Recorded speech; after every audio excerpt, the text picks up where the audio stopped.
you see here behind me is not a special effect. That's not a backdrop, some form of movie set of any kind. It's a castle. And it's in Millbrook, New York.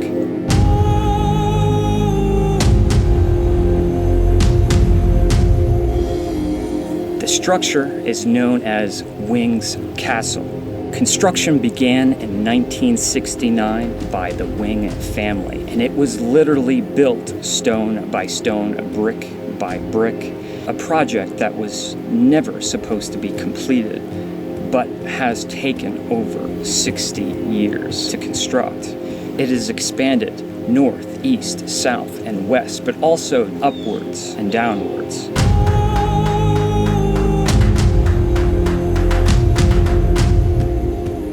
The family constantly dug more holes and raised more towers, but unfortunately in 2014, Peter Wing suddenly passed away. I've come here for the next several days to fully explore the castle, from the deepest parts of the dungeons to the towering chambers up in the sky. So it's at this time that I'm going to welcome you to join me. That is, if you wish to do so. You will? Then let's do this.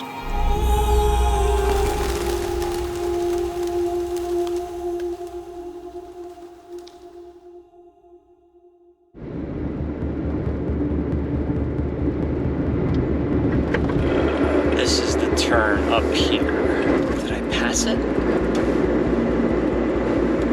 Wait a minute. I passed it. No. It's up here. It's the day I have been asking for. I say I asked for it because this was a video I wanted to produce. I wanted to not make a short little featurette, an adventure of sorts, where I would spend 2 nights completely alone, no supervision, just me, in seclusion, in a castle in the middle of New York. There was really only one option. Wing's Castle in Millbrook, New York. There are a few other castles in the Hudson Valley, but this one has a very unique history. In 1969, a married couple started from the ground up, salvaging scraps of old railroads and bridges, houses, abandoned buildings. They built a castle. But in the daytime, to me, it's beautiful. But I've been up there at night. I've slept up there in the evening, and it's quiet. More than quiet, it's dark. Nothing. You can't hear traffic. You can't hear other neighbors because there are none. But the thing is, I stayed there with a crew of filmmakers. We were making a film and utilizing the castle as a backdrop. Almost a year to the day, I'm back. And I'm alone.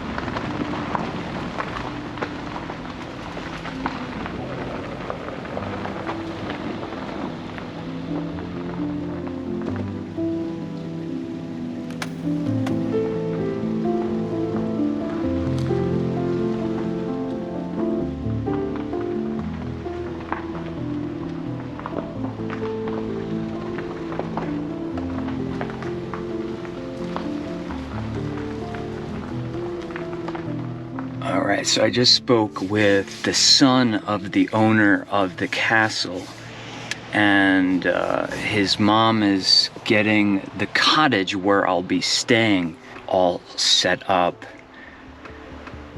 And I know him. He recognized me because of the film last year. He's like, oh, I know you. I'm like, yeah, I'm the fog machine guy. Yeah, it's a long story.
Had to sign some paperwork, but I got the keys. Let's check this out. Got a lot of stuff that I have to unload from the vehicle. Okay.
So since it's rainy, I didn't show you around. I figured I'd do that now. This wooden Gothic medieval door with legit iron hinges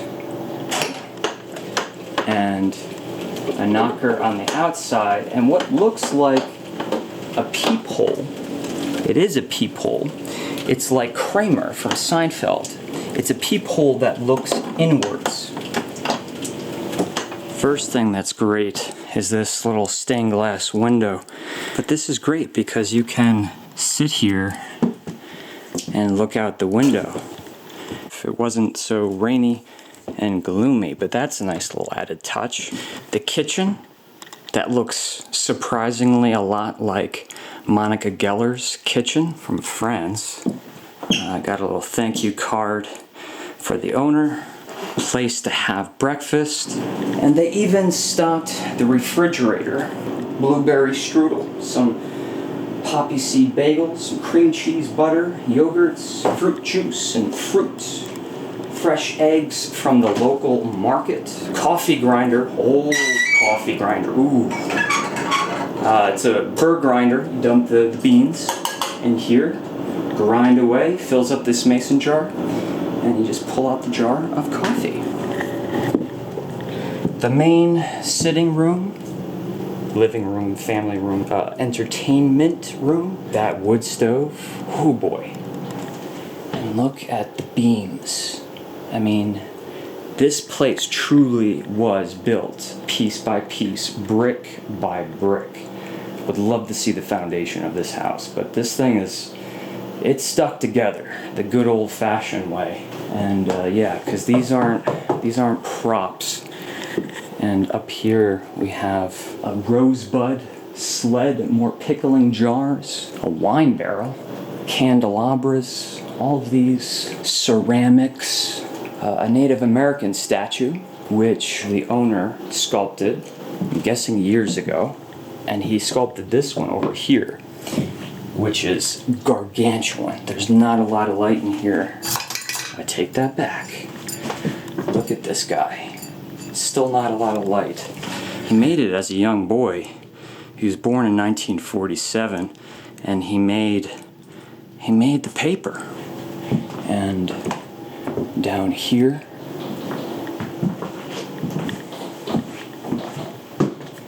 the staircase that we didn't explore yet. We will.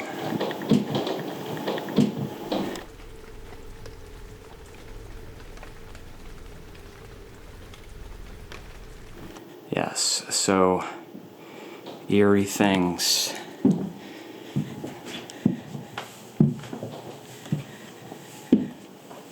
Let's just hope the door is open.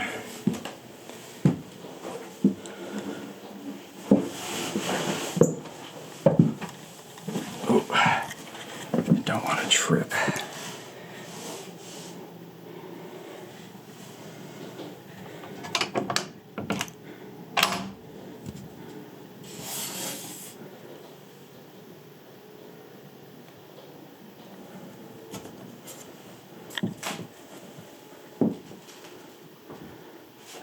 Where's the light?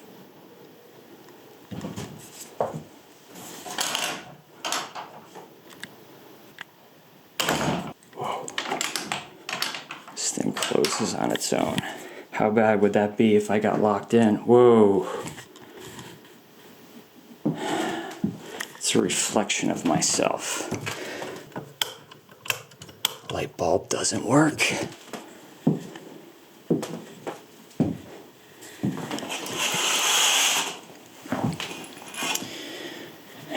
There we go. Joshua's room. Just bed sheets.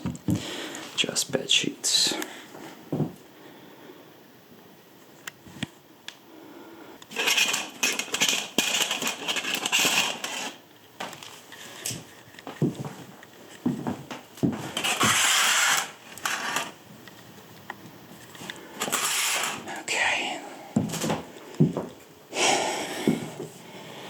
No hauntings, absolutely nothing spooky.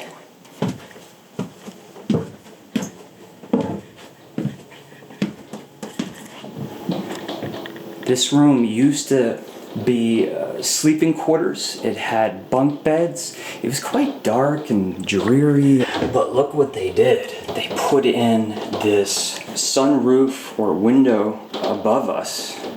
And we see those autumnal trees and all the little leaves glued by the rain. Look at these floors. These unfinished floors have that creaky, wonderful touch. With the entertainment table, books to read. There was one on the human brain that I was looking at. And something that has to be shown is the Mad Hatter holding up his glass, his mug, his cup of tea. Another sculpture made by the owner out of that trunk. Yeah, seeing him at night in the dark, not so fun. You can see the rain coming down if you look at the surface of the water.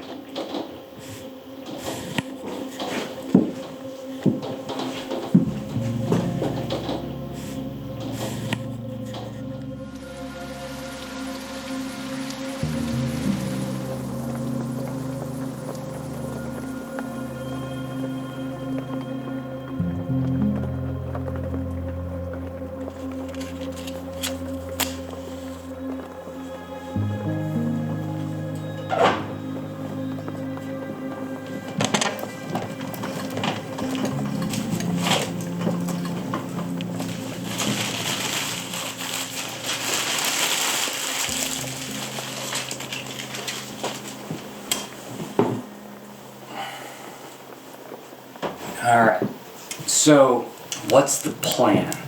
The plan is, well, I'm not sure yet. The temperature dropped really quickly, so it was an easy choice to start the fire. Yeah, this is the kind of chili that seeps into your bones. Made some coffee, and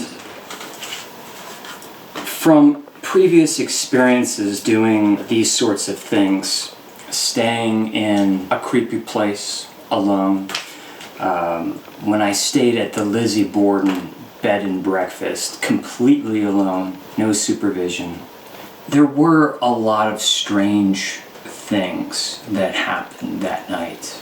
All of the things that were unusual dawned on me days later when I was replaying all of the accounts in my head. So because of that, I thought I would take a journal and write in it anything I hear, I see, the slightest thing from a bump in the next room to a scratch on the floor, or how I'm feeling. You know, if I start feeling ill or strange, or, you know, my focus is gone, whatever it may be. I have a complete log of the entire night, and hopefully I'll continue to do this for my entire stay here. I've already filled up several pages.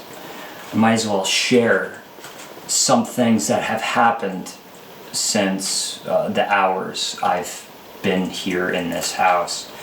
I heard a strange knocking. It sounded like it was really fast. It sounded like a small hand knocking on wood. Long story short, ended up being a radio in the next room. It's a long story. So an explanation. But it spooked me out. Definitely spooked me out. What else do we have here? I wrote, see, this is the thing. I would have forgotten this already, because this is what happens, right? When you're home alone and something spooky happens, it happens, you think about it and you forget about it. Earlier at 6:52 p.m., I wrote, what I first thought was a car pulling into the driveway. It turned into something that sounded more like wind. Then it disappeared suddenly. I don't even know what that means, but I remember it happening. It sounded like, you know, someone pulling up in the gravel driveway, but then it turned into like a gust of wind, and then it stopped. Does that mean anything? I don't think it does, but I wrote it down. Here's the thing that I can't explain, and it's bothering me like you wouldn't believe. Everything in this house when I came in was impeccable. All of the furniture was arranged just right. Great hospitality. And just a little while ago, I glanced over to the rocking chair where I put Santa Claus. Yes, Santa Claus. I put him there. He belongs to me. But that rocking chair, just looking at it now, is completely out of place. I can't say for sure, but it wasn't there. That chair was centered with that window. I mean, just looking at it now, it doesn't, the feng shui is not right. That chair must have moved a foot, but it couldn't have moved. It must be my imagination, because if it did move, that means that this house is really haunted. Right? Because I didn't touch it. I didn't move it. You know, you bump a rocking chair, you remember something like that. Ghosts, ghouls, goblins, whatever we call them, apparitions, specters, the boogeyman.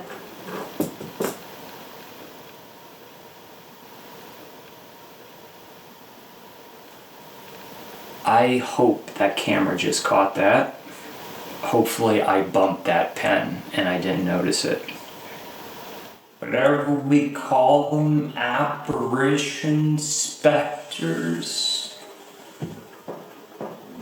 boogeyman. It's gonna be a long 2 days.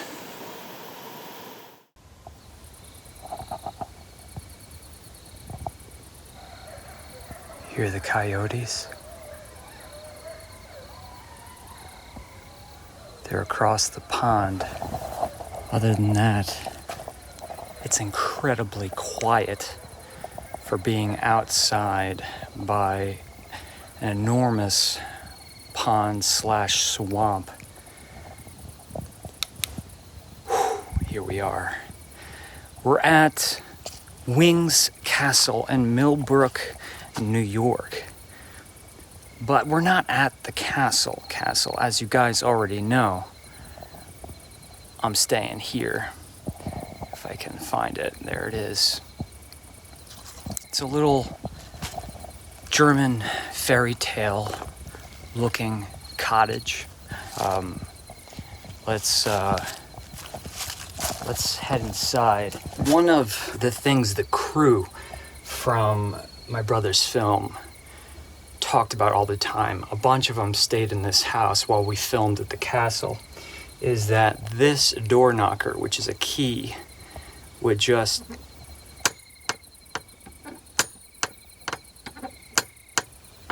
go like that. Late at night, even when they were having dinner. Excuse me, I don't have a tripod here. Anybody see Evil Dead? Come on in. Come on in.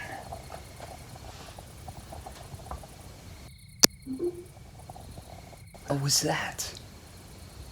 It was just a speaker. Don't be afraid. You're being afraid. Stop it. There's no reason to be scared. I'm not scared. Let's get the control of the flashlight. This is really hard to do. I'm gonna have to practice this. This is probably a good thing I'm doing this. I've looked around the house. I've had some dinner. I made a couple phone calls, but I could turn the lights on. I don't know why? This is where I'm supposed to be sleeping. The true goal, and I mean this completely, is that once I'm fully prepared and ready, I want to truly psych myself out to get scared. I want to let my guard down, put myself in a scenario like leaving the lights off, listen to scary music, reading scary literature. I'm gonna do as many things as I can to spook myself out. And then once you get spooked out, you know what that feeling's like. Once you get spooked out, you know, it's hard for that to pass. And if I can capture that on camera, you know, it may be a laugh at his misfortune kind of thing, but at least people will be able to tell that it's sincere because I'm not that good of an actor. The house isn't haunted, guys. The house isn't haunted. The room upstairs is haunted. I should be more specific. The bedroom upstairs is haunted. You see, there's several things in the room that have the name Joshua written on them. It's obviously, the way it's decorated, it's a little boy's bedroom. You know, toy chest, some like little rocking horse miniatures on the dresser. This is where a couple of the crew members had to sleep, and what they've said about this room, if any of it's true, I really should be out of my mind, spooked out right now. Now, notice how like pretty everything was until we get to this door. If I can dim the light, maybe it'll show up better. Everything looks pretty and fixed up and painted and stained and varnished. This thing, nope. But I actually had an experience when we were location scouting for the film. I was given a key to come up here to open the door to take a look at the room. And I stood here, my brother was right, down the stairs, and I was trying to get the door open, and the key just wouldn't work. There are strange noises, guys. You never know what they are. They could be anything. I couldn't get the door to open. I mean, the key was turning, everything seemed normal. It's just the door was continually locked. It was as if the key didn't work. So I walked down and I told our producer that we have the wrong key. 20 seconds later, she comes up, puts the key in. Keep in mind, I was at this thing for probably a good 2 minutes trying to open it up because I didn't want to look like a fool. She opened it up and, first turn. And it seems like everybody who's stayed in this room or has an experience with this room has their own story. And the one little piece that I'll give you is that everything, excluding my little short thing, which was nothing with the key, everything that happened in this room occurred at 3 in the morning, give or take. 3 in the morning. 3 things happened. 3 people came together and said, you know what, one night, around 3 o'clock, at 3 o'clock one night, blah, blah, blah, blah, this happened to me. Wait, no, wait. And then a third person jumps in and says, yeah, 3 o'clock. 3 o'clock, Joshua. I don't know if it's his bedtime or if he's an early riser, but it seems like it's open. I'll talk to you guys soon. Maybe.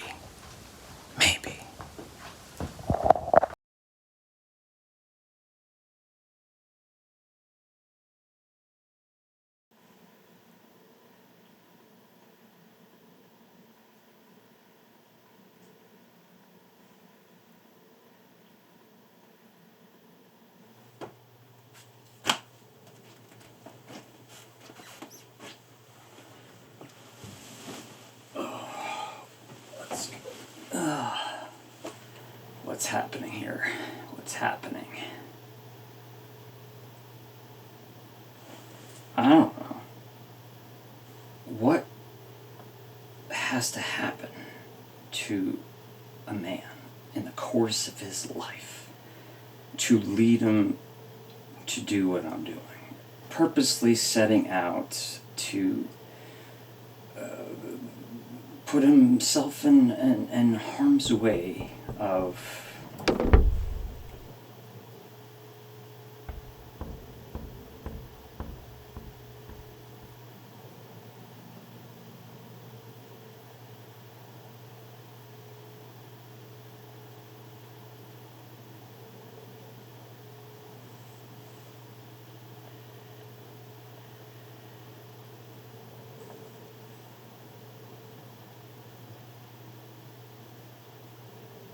I don't mind getting up to look.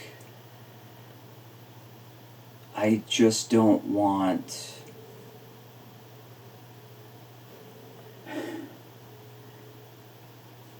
it to be someone, and that freaks me out. That was something. You heard that microphone would have gotten that.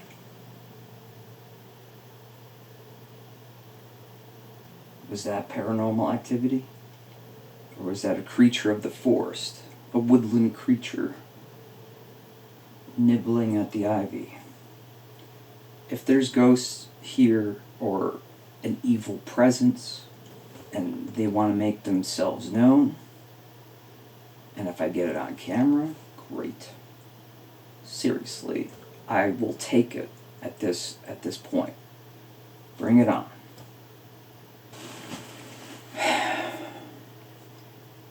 Look, what are the chances that I come here, I'm waiting for something to happen, and something happens? I capture it on camera. What do I think? Do I really think I'm going to capture some ghostly apparition on camera? Do I think that, am I going to try to prove something to myself about ghosts, spirits, the afterlife, hauntings?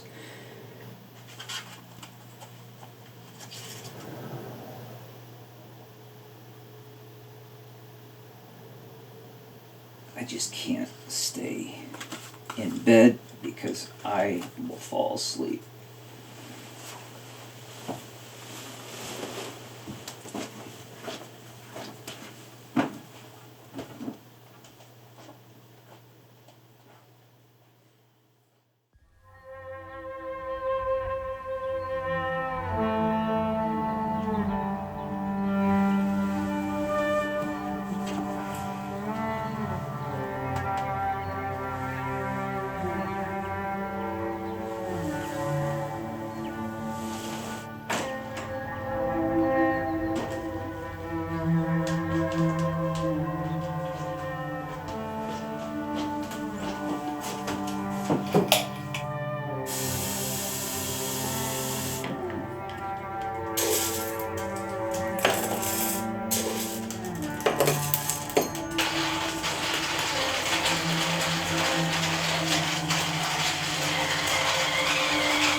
For a while I was convinced I wasn't going to sleep, and that was a part of the plan too at one point, to stay up all night, but I think I finally made the decision that it was better to get a few hours rather than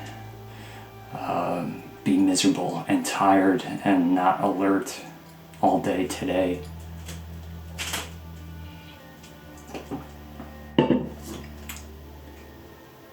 Coffee.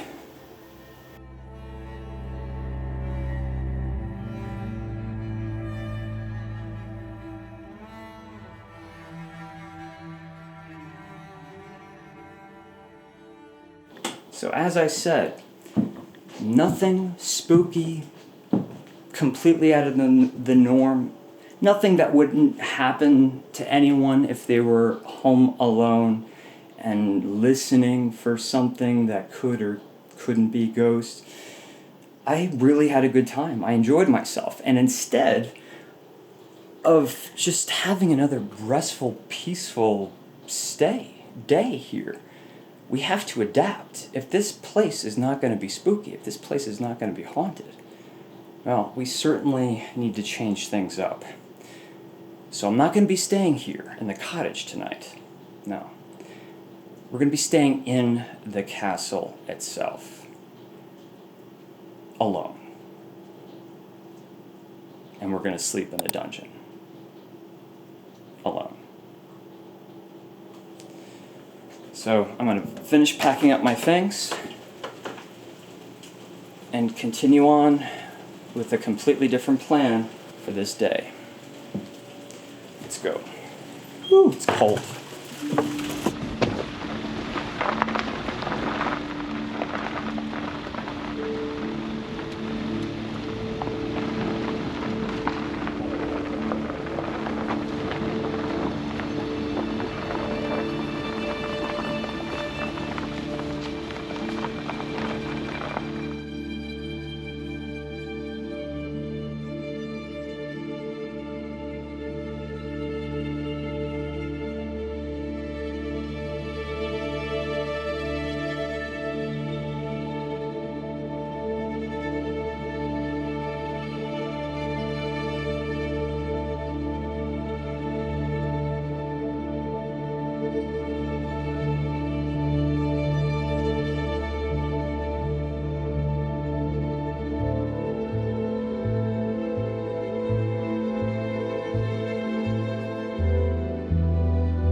In order to get to the dungeon, we need to go into the ground.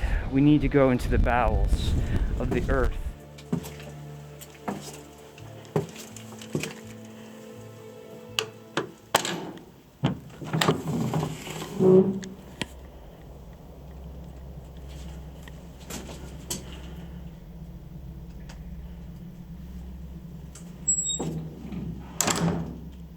So this is the dungeon. We just right here beside me can see these very eerie sculptures built right into the walls. There are several of them. Some baby cherubs. Cherubs, you know, they spook me out. I don't think I'm the only one. I'm standing before a staircase. Let me show you. Now it's dark down there. At least when you make that turn. There's daylight outside, but you tell me. Would you be okay with that? Venturing underground, even further than we already are. Well, I suppose we have to do it. Let's go. Just gotta watch her step. My boots are a little wet, and And so is the floor of the cave, just a little bit. Just a little bit. Some sunlight coming up there, way up there. Darkness.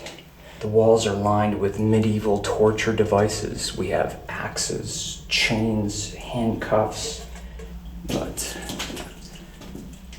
this is the way we have to go. I'm going in.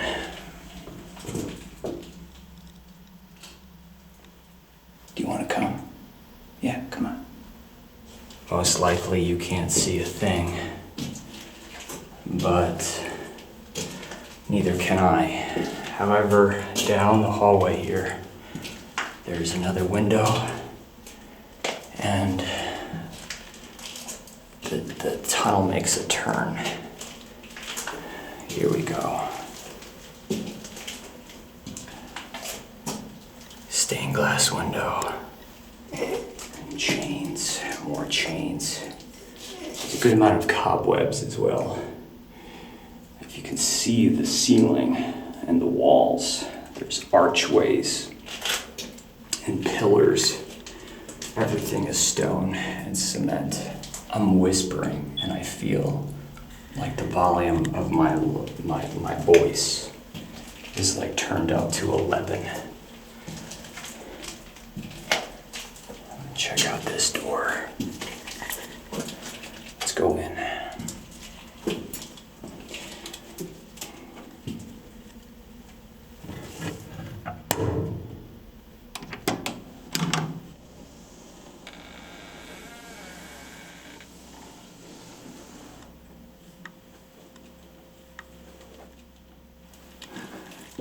Low ceiling, but let's head in. There's a light switch. Hey, that's not bad. Oh, that's not bad at all.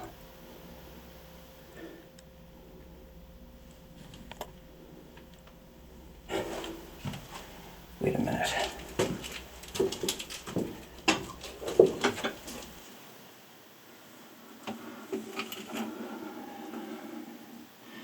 It looks like a little prison.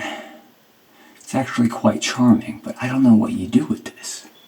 I guess a child, a very small child, could sit up on this ledge.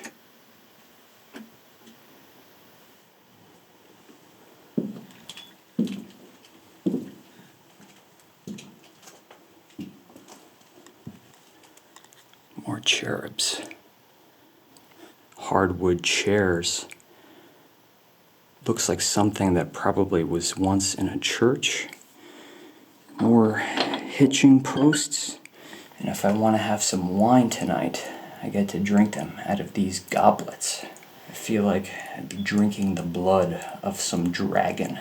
That's what this whole room makes me feel like. I feel like I am some warrior who just battled the ultimate beast, the dragon. Or maybe I'm preparing for it. Maybe they're sharpening my sword. Maybe I'm waiting in my chamber, my quarters. The chambermaid is gonna come, right? She's gonna fix up the room, and she's gonna anoint me with oils, olive oils, saffron oils, to prepare me for this battle of my life. Sure, brute strength against mythological mayhem.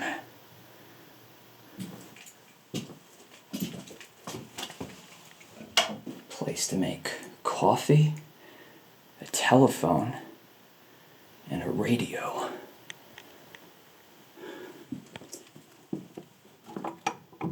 These archaic latches, dungeon doors. That's a closet. And what does that door remind you of? Let me get at a different angle.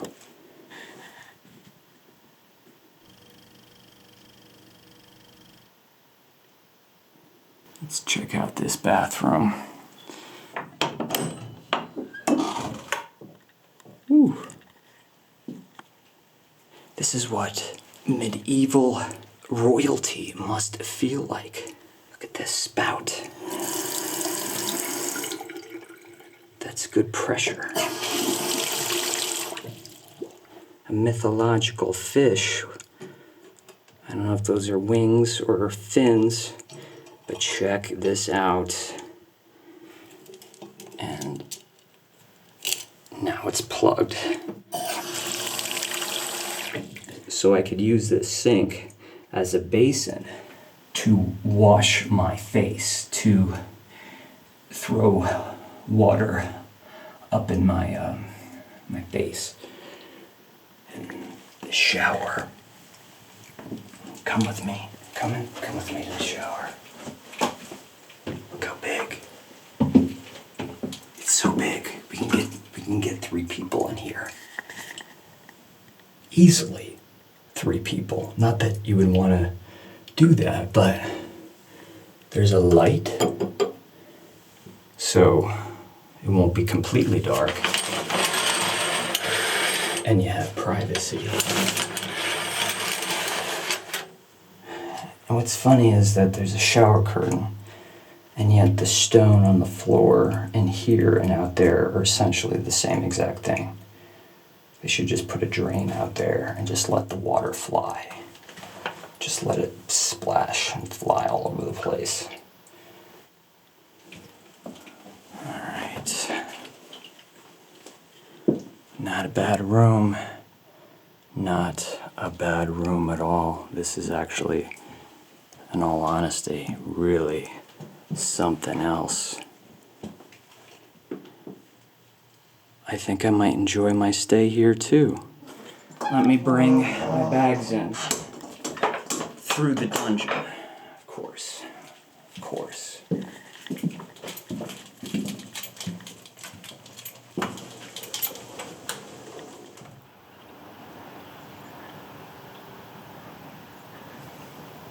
Right in front of the castle, they've built their own version of Stonehenge.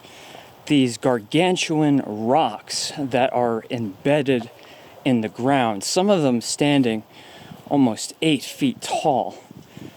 And when that sun reaches and hangs that low in the sky, these stones cast these incredibly long shadows. It's one thing to see a photograph of it, but to step outside or walk by and see a shadow that stretches for almost 100 feet. It stands right in front of this vast hill, this massive rolling hill that looks down to a vineyard. Millbrook Winery is one of the most prestigious wineries in all of New York State. They produce several grapes that grow great in this specific climate because of its proximity to the Hudson River, the warm summers, and the cool autumn seasons. But also because of these hills, the wind rushes up. It's like a ramp. The wind funnels, channels up these hills, cools down the grapes. But for here at Wings, it's nearly always windy. At night, you can hear the whistling winds through every chamber door, every window, every nook and corner. There's just that sound of that whistling wind, as if it were a being trying to get into your place of shelter.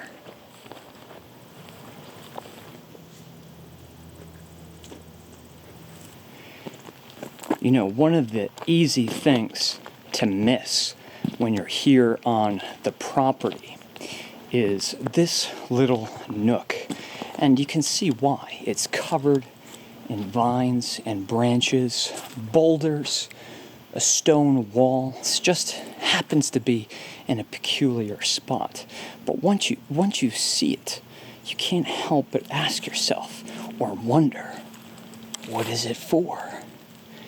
Inside this enclosed space, we have this stone slab. Monstrous. I can't even imagine how many tons this thing weighs or how they even got it here in the first place. But it's on legs that are just as monstrous. Is this a stage? Is this a platform to speak on? Is it a picnic table? What purpose is it supposed to serve? And I think most concerning, is it for sacrificial purposes? Now, I don't think the Wing family, they're making any sacrifices here on the property. No sacrificing of any animals, any people, or any things. But it's a visual cue or a reminder that such things would exist outside the walls of an ancient castle. Something that it kind of reminds me of is the stone turntable, the slab that they had the Hunchback of Notre Dame on, Lon Chaney and Charles Lawton, and those two adaptations. They were chained, bound to the stone or the slab, and displayed in front of the city folks. And they threw food, they cursed, they screamed, they yelled at the Hunchback, reinforcing in his mind that he was a monster, not worthy of breathing. That scene in the film always broke my heart and gave me chills. Still does. And seeing this here, hidden, again, just a somber reminder of perhaps peculiar human and unfortunate behavior. But let's move on.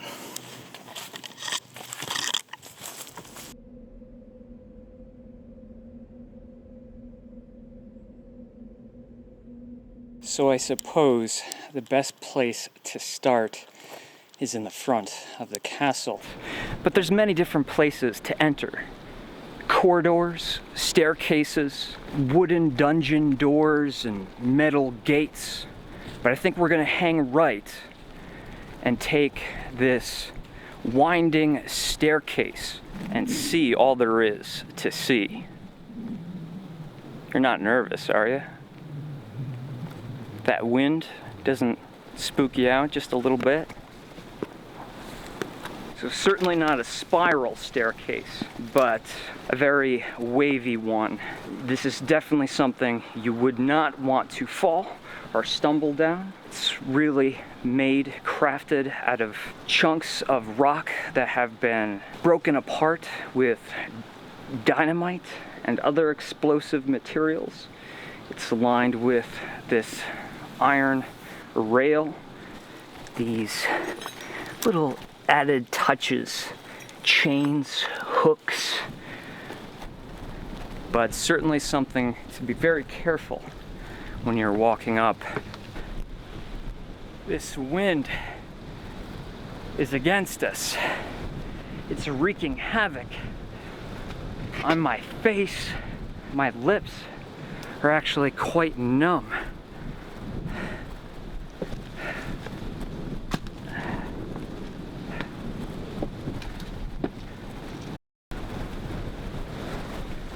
All right, let's venture forth through this rusted iron gate.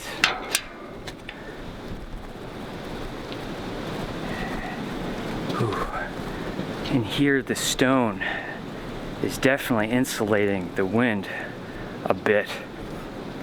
But we have this patio setting here that overlooks the pool.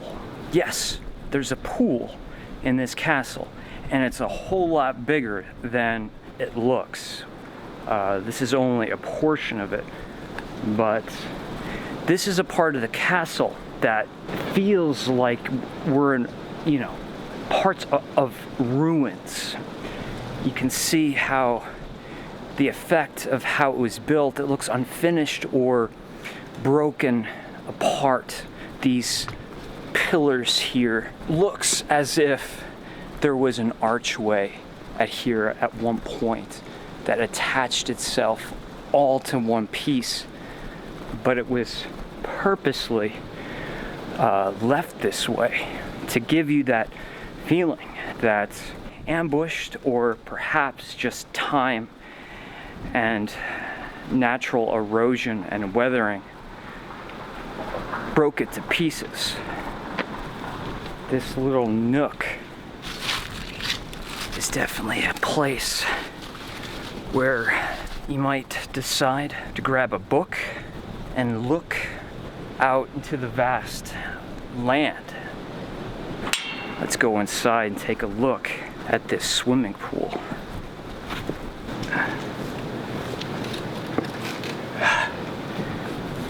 So you can have a seat right here. There's some stairs. In the summertime, paddle in the pool. Just take a soak, take a dip. But if you look in this direction here, you'll see that there's this catacomb. Something that reminds me of the Phantom of the Opera, the Broadway show where the Phantom takes Christine down underneath the opera house in his gondola, and he's paddling his little boat, steering through the broken pieces, the foundation of the opera house. And that's precisely what you can do. You could also use a bathing tube. You don't need to use a gondola. And the kids can use their floaties. But if I ever swim in this pool, I'm bringing my gondola that I have in my garage. I'm saving it for a special occasion. And if this is not a special occasion, I wouldn't know what would be. Let's keep moving. Believe it or not, we've made it to the official front door of the castle. Yes, that is a home of the owners who've built this place, who've worked on it and expanded on it for over 50 years, have been crafting this place with their hands. Why do they do it? Well, because it's their home. It's their home. This metalwork, this so medieval looking, twisted and bent like snakes, that leads us through this underpass to a centralized location of the outdoor of the castle.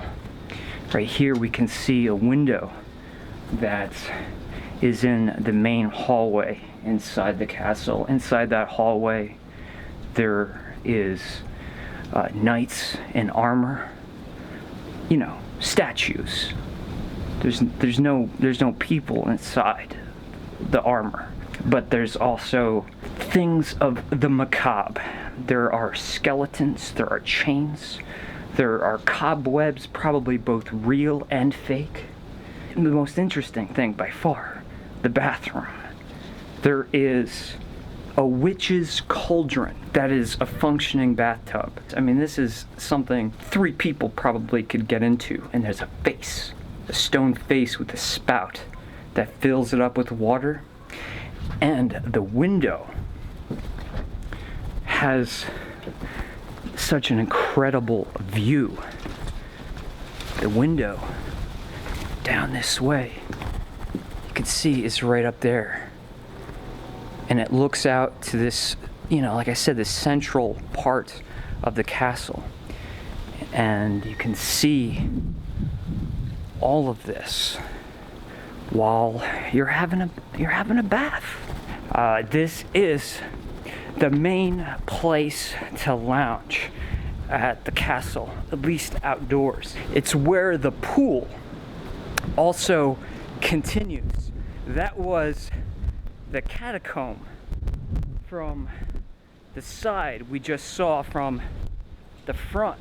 But if you're not feeling like a swim and you need a little bit of jets spraying water in your life, they have a hot tub, jacuzzi, spa, call it what you will. It is decorated with these ornate stones, this mosaic that is a theme of the castle. We'll see more of that. There's sculptures within sculptures here. If you look closely at the front of the house, you'll see that there's a menacing face, and this was absolutely on purpose. In fact, there were several different designs of the facade of the castle before the final design was chosen.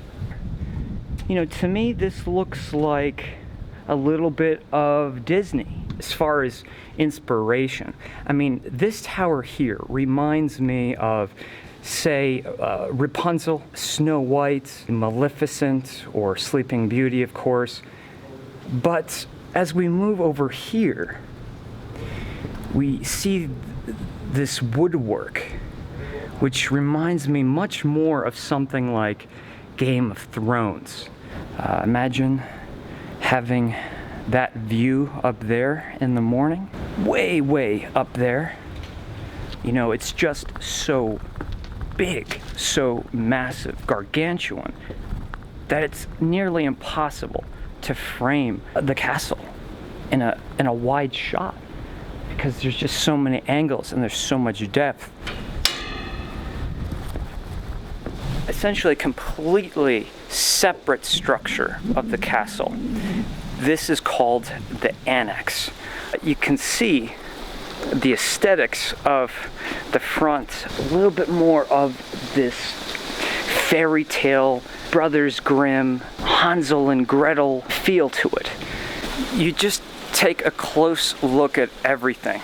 You're going to start to notice that there are faces everywhere, just hidden in plain sight, and they're functioning. They're actually gutters, chunks of gnarly wood that are embedded into the structure, giving it texture and depth. Everything is a sculpture. This whole place is just one giant sculpture. Gears. There's a wrench right there. How about this drill bit? Look at this drill bit over here.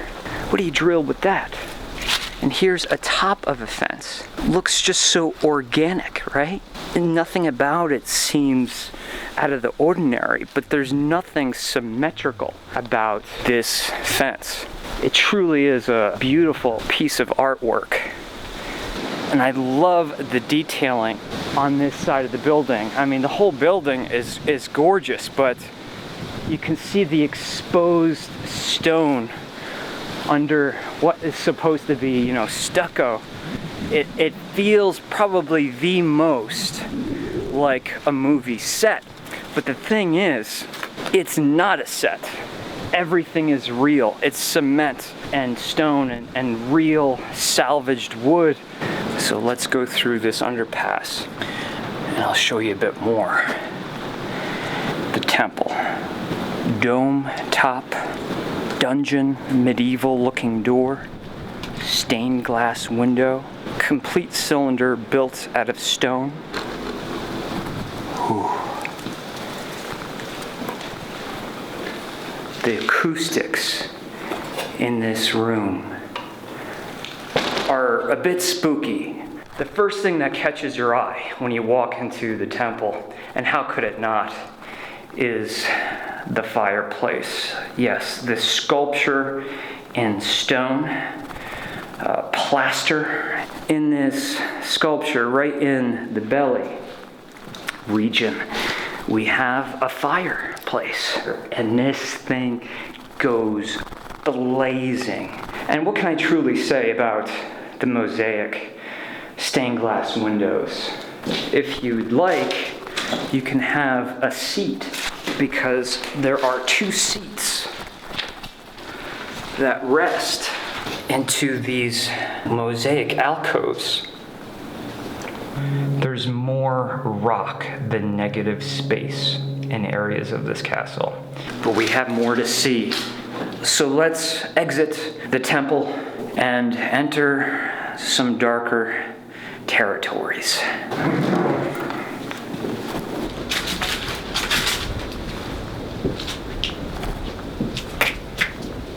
This is a self-portrait in stone. And yes, his eyes illuminate. This isn't like phosphorescent stone. This is green glass. So the sunlight allows these eyes to brighten. And at night, there's electric light that does the same thing. That figure behind me. So I don't know what this section of the castle is called. I don't even know if this is essentially considered a part of the dungeon, but it is close quarters. One would be very wise to be wearing a hard hat in here. We have that spiral staircase. First time I came here, I filmed a little piece here for one of my videos. Since that day when I first discovered it, I've come back again and again. But look how I'm lit right now. Doesn't it look like I'm from the Goonies?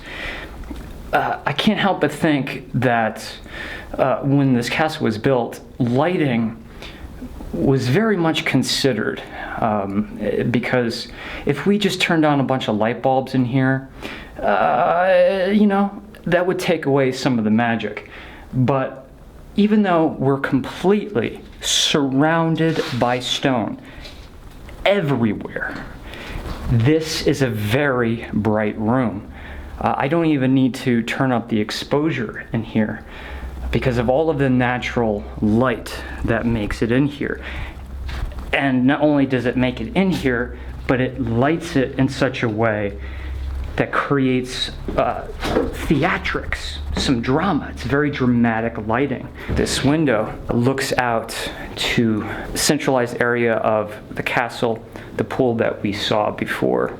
These pillars and beams, this little hallway here, there's a monstrous, very mean looking face. You can kind of see it right there. The reason why this is one of my favorite places in the castle is because it's kind of a place where people to gather, to lounge, to eat, to dine, to tell stories. But look at this rainbow. Can we see that on my hand? But this just goes up. A wishing well. Make a wish. And how could you not think of the Goonies at this moment? It's hard not to. All different forms of whites and grays. Right here, it's very mossy because you actually do get quite a bit of water when it rains that trickles down these walls. The rain kind of weaves like a pinball machine through these rocks and funnel into the bottom of the well. Travel up this staircase. Are we ready? Watch your head.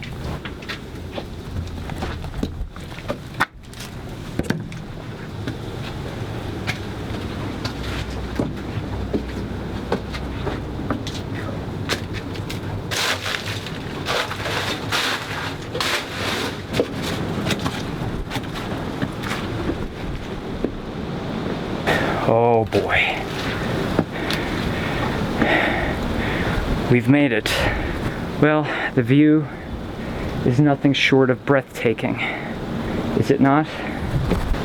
Not even my camera can illustrate to you this feeling, deep, visceral feeling that you have when you see a view like this and the sun just poking its head out from the clouds. You're standing in the sky, essentially, and you just happen to be on top of a watchtower in a castle in upstate New York. It's very windy up here.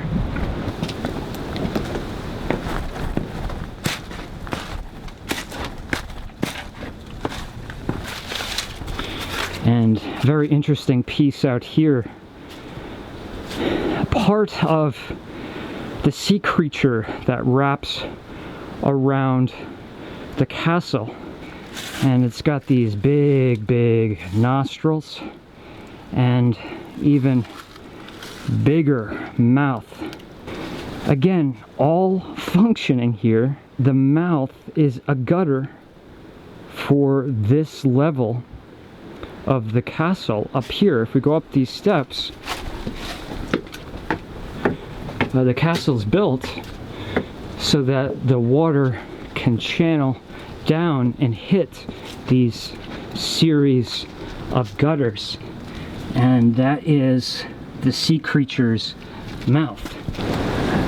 You know, iron gates to protect the interior of this castle so there's no intruders, but also I just got spooked out, man. I thought there's someone standing behind me. So why did I just get spooked out? I've seen this thing many times before, but it really did startle me. While we're down here, another room in the castle called the Chamber. This is a place where you can stay. It has its own private entrance. The Chamber. We can't go inside, but look at the little door. If you go up here, you see this little window. I mean, this looks like it's right out of Disneyland. One of these days, I want to stay in this room.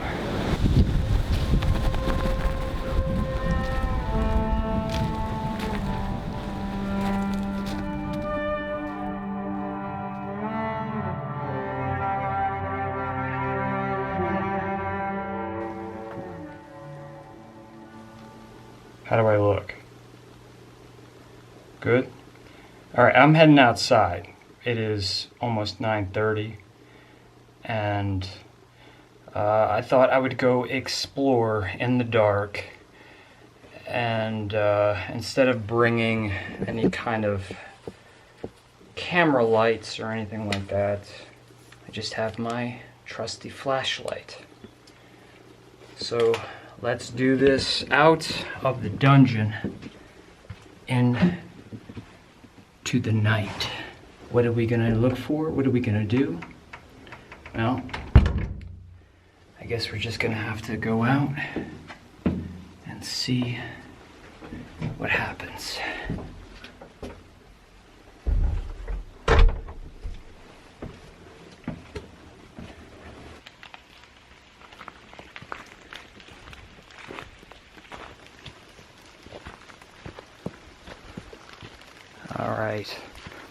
All right, you tell me. If you saw this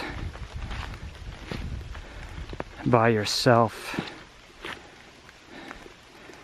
would you want to go? All right, there's two paths. Let's take this one and see what happens. The problem with this flashlight situation is that I'm rather lighting my face for you guys or pointing the light in the direction I'm heading. So keep in mind, I can't really see. We're going down these stairs.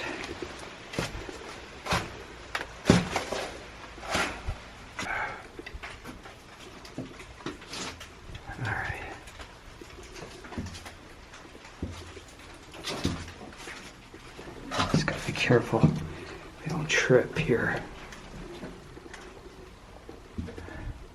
Oh my God. The lights are on. Look at this.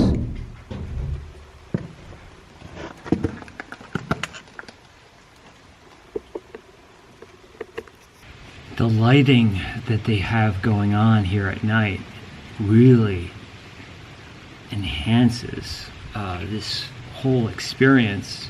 It's really pretty.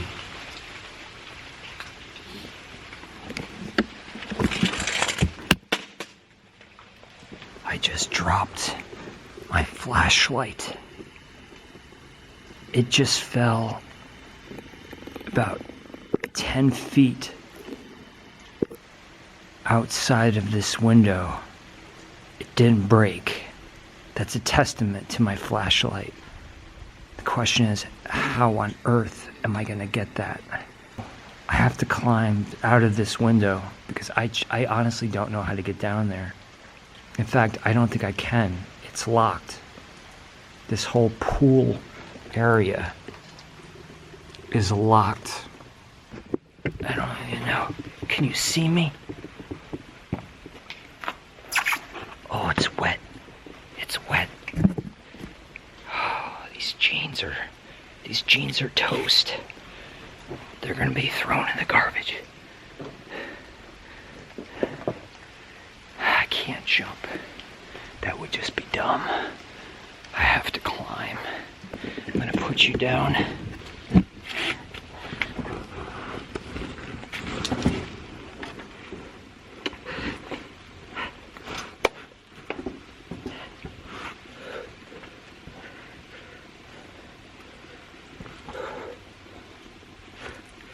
Okay.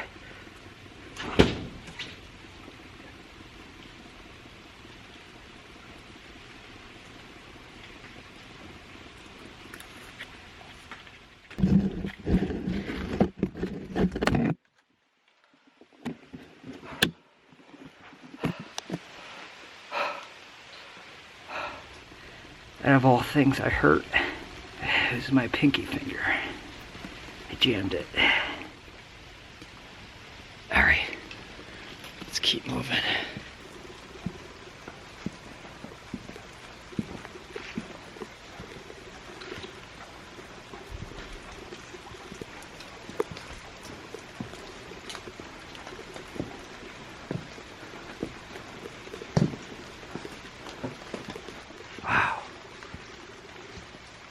How pretty does this all look?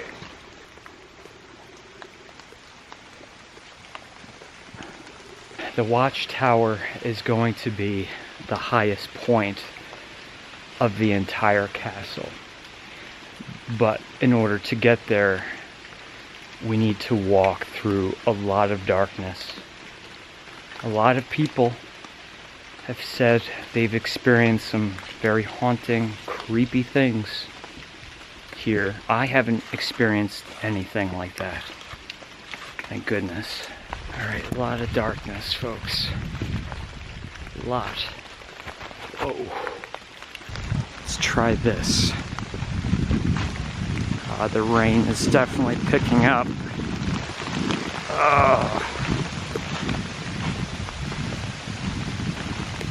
When was the first time you saw the Blair Witch Project? Okay, I'm not kidding. I'm getting further away from the castle. And I don't know what path we're on.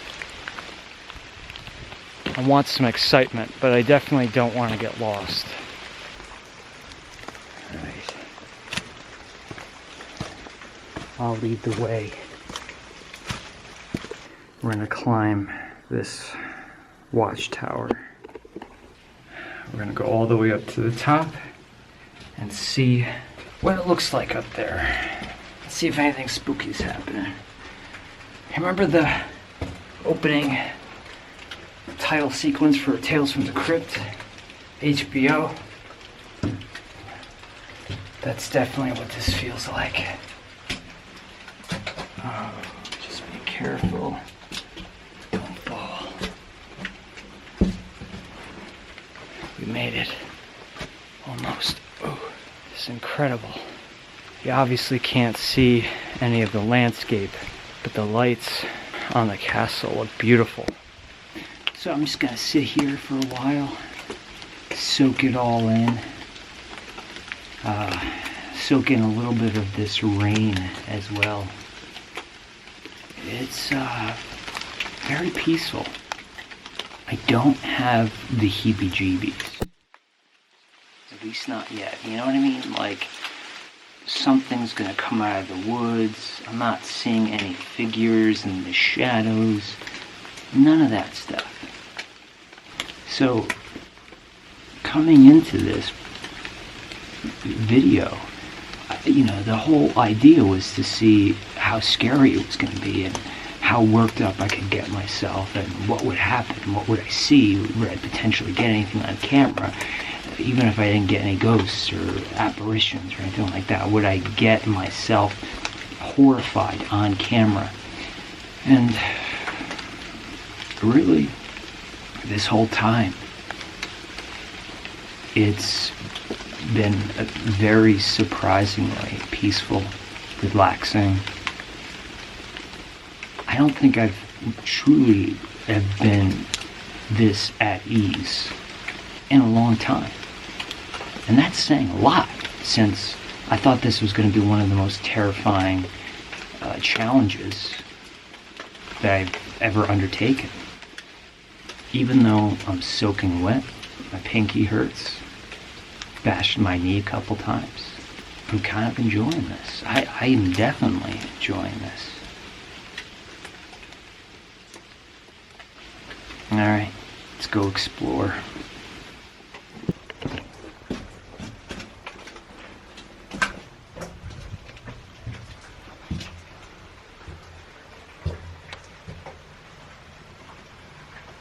What the heck?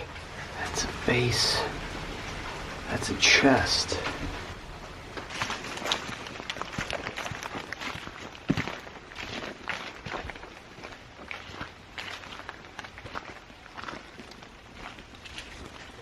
Home sweet home.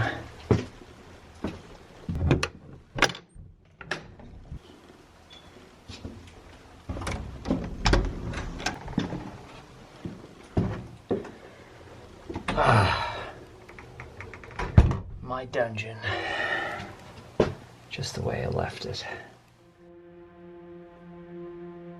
So I woke up this morning to this.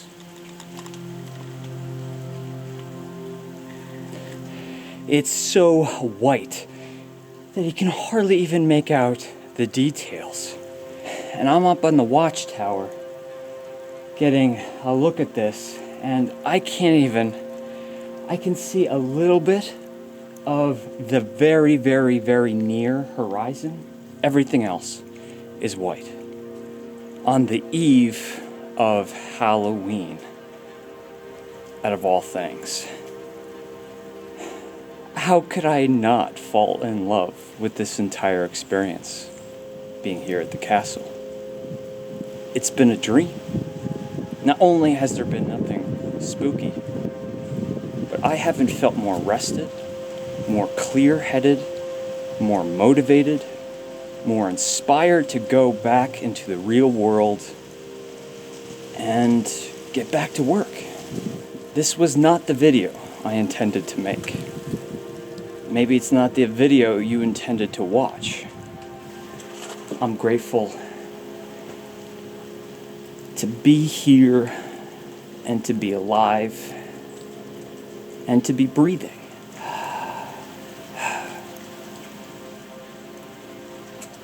It's a happy day already.